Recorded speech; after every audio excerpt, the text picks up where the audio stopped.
Hello and welcome to That Was Golf, your weekly golfing review podcast. My name is Calum MacVicar. Thank you very much for joining us on this episode as we take a look back at last week's golfing highlights.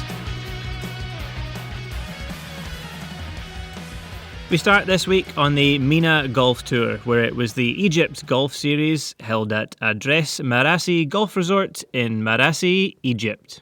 There were two events on the Egypt Golf Series this week, with Event 1 running from the 24th to the 26th of January. Winning Event 1 was Chris Wood. In the first of two events last week at the Adres Marassi Golf Resort, Chris Wood claimed his second title on the MENA Golf Tour, beating Charlie Crockett in a playoff. Wood's win puts him comfortably on top of the order of merit as we approach the halfway point in the MENA Golf Tour season. Event 2 ran from the 29th to the 31st of January and was won by Jack Davidson. The second event at Adres Marassi Resort was also decided by a playoff, with Jack Davidson beating Juan Salama. On his way to victory, Jack Davidson had the lowest round of the weekend, a flawless 63 9-under par in round 2, which tied the course record. Next to the PGA Tour, where it was the Farmers Insurance Open, held at Torrey Pines Golf Course across the North and South courses in San Diego, California, USA. Winning here was Justin Rose. Plenty of records were broken this weekend as Justin Rose becomes the first player to go wire-to-wire at Torrey Pines since 1955. His 13th PGA Tour win was his largest margin of victory in his tour career, finishing on 23 under, 7 shots clear of a trio of players in tied second place. Rose broke the 36, 54 and 72-hole records for the Farmers Insurance Open, as well as becoming the oldest winner of the tournament in its history. The victory sees Justin Rose move up to third in the Golf World Rankings. We next head over to the Corn Ferry Tour, where it was the Panama Championship held at Club de Golf de Panama in Panama City, Panama. Winning here was Ian Holt. It wasn't just the PGA Tour where records were broken this week, as Ian Holt won back-to-back titles with his win at the Panama Championship. Holt becomes the first back-to-back winner on the Corn Ferry Tour since Harry Higgs in 2024, and also becomes the first player in the Tour's history to gain 2 victories in the opening 3 events of the season. Holt now tops the order of merit with 1,036 points, which should surely see him a guaranteed PGA Tour card for next year, given that 20th place and the final PGA Tour card available for Corn Ferry Tour members last year was won by Pontus Nyholm, who finished on 1,030 points. Final top 10 in Panama was first place on 8 under and winning the tournament Ian Holt, solo second on 6 under Adam Hadwin, solo third on 4 under Trevor Cohn, tied fourth on 3 under was Jeremy Gandon, Ian Gilligan and Cole Hammer, and tied 7th on 2 under was Jorge Fernandez Valdez, Chan Kim, Taylor Montgomery and Tyler Duncan. Next to the TGL, where it was match 6 between Boston Common and the Bay Golf Club, held at the SoFi Center in Palm Beach Gardens, Florida, USA. Winning here was Boston Common. Boston Common put on a dominating display at the TGL, beating the Bay 9-1 to claim their second successive victory this season. Boston won the first hole and the Bay drew level on the second, with 2 tied holes following on 3 and 4.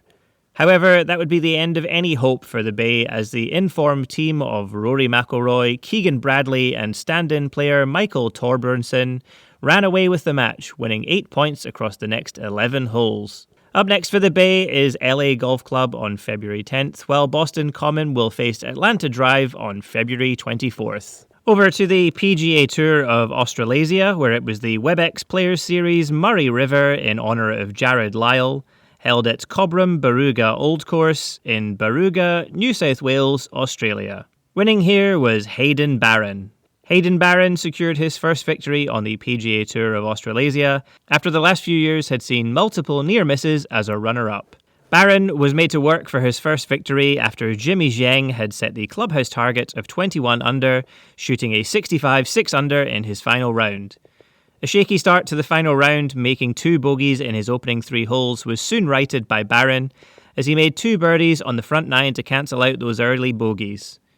He then birdied 10 and 13 on the back nine, finishing with a string of pars to finish on 22 under par for the tournament, winning by 1 shot. Over to the LPGA Tour, where it was the Hilton Grand Vacations Tournament of Champions, held at Lake Nona Golf and Country Club in Orlando, Florida, USA. Winning here was Nelly Korda. The Tournament of Champions was shortened to a 54-hole format this year, after extremely cold weather meant for difficult and unfair playing conditions for the field. Play was suspended in round 3, leaving 8 players to finish their round on Sunday, chasing down Nelly Korda's clubhouse score of 13 under par. After the last remaining holes had been played on the Sunday morning, Korda's third round of 64 8 under par remained the difference maker, seeing her finish 3 shots ahead of Amy Yang and secure her 16th win on the LPGA Tour. Final top 10 in Orlando was first place and winning the tournament on 13 under, Nelly Korda. Solo second on 10 under was Amy Yang. Solo third on 7 under was Brooke Henderson. Solo fourth on 6 under was Lydia Ko. Tied fifth on 5 under was Mayu Yamashita and Yumin Huang. Tied 7th on 4 under was Gino Titikun and Lottie Wode. And tied 9th on 3 under was Nasa Hatawaka, Somi Lee, Hairan Ryu, Ayaka Furu, Rose Zhang and A. Lim Kim. Over to the DP World Tour, where it was the Bahrain Championship held at the Royal Golf Club Al Mazraoui in Bahrain. Winning here was Freddy Schott. Freddy Schott claimed his maiden victory on the DP World Tour, overcoming Calum Hill and Patrick Reed in a playoff.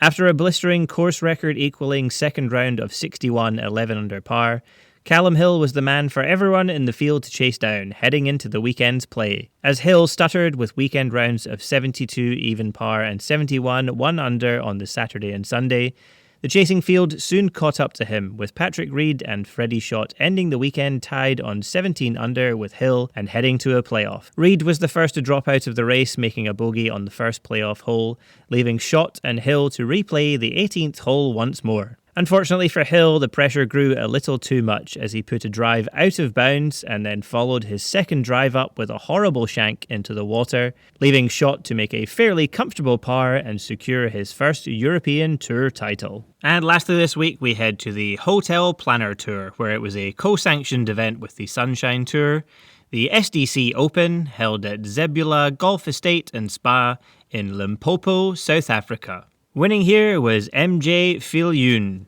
Similar to the DP World Tour, the Hotel Planner Tour also had a case of an early leader being caught by the chasing pack. Round 3 leaders on 15 under, Maxence Giboudeau and Bard Skogen both shot final rounds over par, leaving way for MJ Phil-Yoon and Dean Gurmashois to shoot into a joint lead on 16 under and enter a playoff. Only one venture around the 18th par 5 was needed to determine a winner, with Phil-Yoon making a birdie and Gurmashois taking a double bogey. The victory gives the South African Phil-Yoon his first victory on the Hotel Planner Tour. Final top 10 in Limpopo was first place and winning the tournament on 16 under and winning the playoff, MJ Phil-Yoon.